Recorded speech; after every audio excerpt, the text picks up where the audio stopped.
नमस्कार।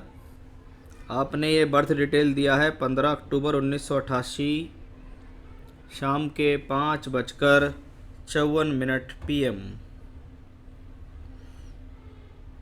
आइए देखते हैं आपकी कुंडली में प्लैनेट की पोजीशन क्या हैं आपके सवाल, उनके क्या जवाब हैं, कैसा रहने वाला है इनका जीवन। मीन लग्न और वृश्चिक राशि की कुंडली। लगन के स्वामी बृहस्पति, राशि के स्वामी मंगल हैं। चंद्रमा यहाँ 8 नंबर में बैठा हुआ है। लगन और दशम भाव दोनों के मालिक बृहस्पति कुंडली के तीसरे घर में बैठे हैं। इसका मतलब व्यक्ति साहसी भी है, हिम्मत भी रखता है, धैर्य भी रखता है, विद्वान भी है, सलाह भी दे सकता है, सलाह से संबंधित कार्य, टीचिंग, अध्ययन, अध्यापन से संबंधित कार्य भी कर सकता है। लग्नेश का तीसरे घर में जाना व्यक्ति को क्रिएटिव बनाता है। ऐसे लोग घर के कामकाज के अलावा भी अन्य और कार्यों में दक्ष होते हैं, या कह सकते हैं कि जीवन में अगर मौका लगता है तो अपने बल पर धन कमाने में भी सक्षम होते हैं। लग्नेश अगर बृहस्पति तीसरे घर में जाए तो। लगन में मंगल वक्री होकर बैठा है और मंगल धन स्थान और भाग्य स्थान का मालिक होकर बैठा है। इसको कहते हैं एक धन योग। चंद्रमा पंचम का मालिक होकर 9वें घर में, 9वें घर का मालिक लगन में बैठा है और बृहस्पति यहाँ से बैठ के 9वें घर को दृष्टि देता है। इसका मतलब मंगल, बृहस्पति और चंद्रमा तीनों ने मिलकर एक धन योग बनाया। जब कुंडली में इस प्रकार से लक्ष्मी योग या धन योग बनता है तो व्यक्ति के पैदा होने के बाद उसके परिवार के अंदर तरक्की होती है, उनके भाग्य से लक्ष्मी आती है, उनके भाग्य से जीवन में तरक्कियां होती हैं। मंगल जब लगन में बैठा हो तो ये एनर्जी देता है, व्यक्ति की लाइफ स्टाइल में एनर्जी देता है। व्यक्ति खुद ठीक प्रकार से काम करने में सक्षम होता है, जोशीले स्वभाव का होता है, निडर होता है, साहस रख के जीवन में कार्य कर सकता है। मंगल जब लगन में होता है तो व्यक्ति थोड़ा स्वभाव से स्पष्टवादी भी हो जाता है, मतलब जो मन में है उसको बोल देता है, बात को छुपाता नहीं है। शनि कुंडली में दशम भाव में बैठे हुए ग्रह हैं, द्वादश भाव के मालिक होके यहाँ हैं। द्वादश भाव में राहु है। अब राहु या शनि से संबंधित दशा अगर जीवन में आएंगी तो ये आपको दूर स्थान से जोड़ेंगी, या ऐसे में यदि आप कोई काम या नौकरी करना चाहें तो हो सकता है, या आप स्थान परिवर्तन करना चाहें, दूर स्थान पर जाना चाहें तो वो सब भी इसी में संभव दिखता है। बुध उच्च के हैं, सूर्य के साथ है। सप्तम का मालिक सप्तम भाव में उच्च का होके बैठा है। इसका मतलब शादी होगी, पति ठीक ठाक सहयोग करने वाला भी आपको मिल जाएगा। सप्तम में हो तो ये विवाह कराने में सक्षम होता है। कहते हैं सप्तम भाव का मालिक सप्तम भाव में है, उच्च का है। ऐसा व्यक्ति के जो पति हैं, यानी इनके जो हस्बैंड हैं, वो अपने जीवन में अपने कार्य क्षेत्र में निपुण हैं, चाहे वो बिजनेस में हो चाहे वो नौकरी में हो। शुक्र केतु का योग अच्छा नहीं माना जाता। शुक्र 19 डिग्री के हैं, केतु भी 19 डिग्री के हैं। जब शुक्र और केतु कुंडली के छठे घर में बैठें तो ये कॉम्बिनेशन मैरिड लाइफ में थोड़ा प्रॉब्लम देता है। साथ ही साथ ये कॉम्बिनेशन हेल्थ इश्यूज भी देता है। इनकी नवमांश कुंडली में भी देखा मैंने, मंगल, सूर्य, शुक्र, केतु सब 7th हाउस में बैठे हैं। ये हॉरोस्कोप मुझे मैरिड लाइफ वाइज कोई बहुत बढ़िया चार्ट नहीं लगा। बाकी इनके जीवन में क्या चल रहा है वो बात अलग है, लेकिन मैं इसको कोई बहुत अच्छी संतुष्टि वाली कुंडली मैरिड लाइफ के तौर पर नहीं कहूँगा। यहाँ 7th हाउस में सूर्य बैठा है। 7th हाउस का कारक शुक्र, राहु, केतु एक्सेस में है। शनि मंगल का प्रभाव 7th हाउस पर है। यहाँ नवमांश में भी प्रॉब्लम ज़्यादा है और अभी दशा शुक्र की चल रही है, तो आने वाला समय कोई वैवाहिक दृष्टिकोण से बहुत अच्छा नहीं दिखता। हस्बैंड वाइफ के बीच में कोई बहुत अच्छा तालमेल मैं नहीं कह सकता इस कुंडली को देख के।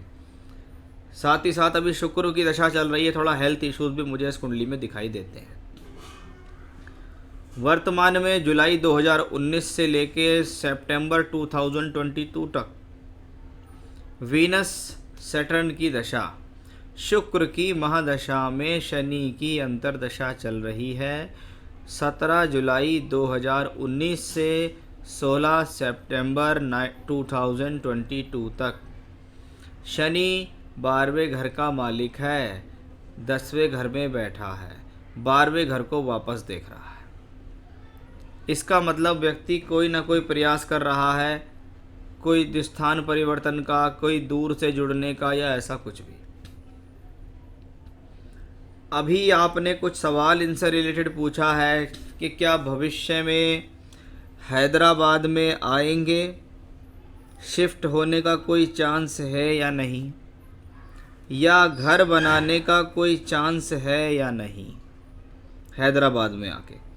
देखिए, मैं इनकी कुंडली को देख रहा हूँ। इनकी कुंडली में अभी जो योग चल रहा है वो ये कहता है कि वर्तमान से लेकर 16 सितंबर 2022 तक इनके पास अच्छा मौका है स्थान परिवर्तन करने का, दूर स्थान से जुड़ने का। इसमें ये नहीं कह सकते कि ये हैदराबाद जाएंगे या कहाँ जाएंगे, क्योंकि ये कुंडली में लिखा हुआ नहीं होता कि कौन से स्थान पे जाएंगे। लेकिन अवश्य ही ये समय चल रहा है, अभी चल रहा है नवंबर 26 नवंबर है आज, और 16 सितंबर 2022 तक बहुत अच्छा चांस है। इनको बोलिएगा, प्रयास करते रहे, काम इनका हो जाएगा। क्योंकि 16 सितंबर 2022 से लेकर 17 जुलाई 2025 वीनस की महादशा में मरकरी की अंतर्दशा होगी। Mercury 4th Lord 7th Lord होके एग्जॉल्टेड उच्च के होके 7th हाउस में बैठे हैं। यानी उस दौरान इनके जीवन में अवश्य ही कोई ना कोई मकान, प्रॉपर्टी लिया जाएगा। यानी भविष्य में शिफ्ट होने के चांस भी हैं, और भविष्य आने वाले समय में घर बनाने का चांस भी है, वो भी मैंने आपको बताया। लेकिन ये नहीं कह सकते कि ये जो घर है या ये जो शिफ्टिंग है ये हैदराबाद में ही होगी। वो इनके खुद के अपने विचार होंगे कि इनको कहाँ जाना है, क्या, क्योंकि कुंडली तो ये नहीं बताती कि हैदराबाद जाएंगे या बेंगलोर जाएंगे या आंध्र प्रदेश जाएंगे या महाराष्ट्र जाएंगे। ये तो सिर्फ ये बताती है कि क्या परिवर्तन होगा या नहीं। हाँ, चांस अच्छे हैं होगा। क्या आने वाले समय में प्रॉपर्टी बनेगी? बिल्कुल बनेगी, मरकरी की दशा में बनेगी। 16 सितंबर 2022 से 17 जुलाई 2025 के बीच बनेगी ही बनेगी। अब बात आती है शुक्र की महादशा। शुक्र जब राहु केतु एक्सेस में हो, इतना क्लोज हो, तो व्यक्ति को हेल्थ चेकअप कराते रहना चाहिए। ये स्थिति महिलाओं से संबंधित रोग भी दे सकती है, स्त्रियों के जो रोग होते हैं, तो इनको हेल्थ चेकअप कराना चाहिए। इनको देवी कवच का पाठ करना चाहिए। रोजाना अपने जीवन में देवी कवच का पाठ करें दुर्गा सप्तशती से। रोजाना ओम ऐं ह्रीं क्लीं चामुंडाय विचे इस मंत्र की 2 से 3 माला रुद्राक्ष की माला से करनी चाहिए। वैभव लक्ष्मी के व्रत भी रखेंगे तो इनके लिए बहुत अच्छा रहेगा। ये 2-3 पूजा पाठ इनको अपने जीवन में करनी चाहिए, अवश्य इनको फ़ायदा मिलेगा। पुखराज रतन पहन सकती हैं, वो इनके लिए सूटेबल रहेगा। तो एक पुखराज रतन इनको यहाँ धारण करना होगा। बाकी जो पूजा बताई हैं वो करनी होंगी। चांसेस इनके पास अच्छे हैं शिफ्ट होने के भी और मकान बनाने के भी। लेकिन स्वास्थ्य को लेकर जो स्थितियाँ मुझे दिखाई दी हैं उनको हल्के में ना लें। थोड़ी सी भी परेशानी हो तो आप अपना चेकअप करा सकते हैं डॉक्टर से, या डॉक्टर की देखरेख में रहेंगे तो ज़्यादा बेहतर रहेगा। तो ये था आपकी कुंडली का विश्लेषण और सवाल के जवाब और उपाय। नमस्कार।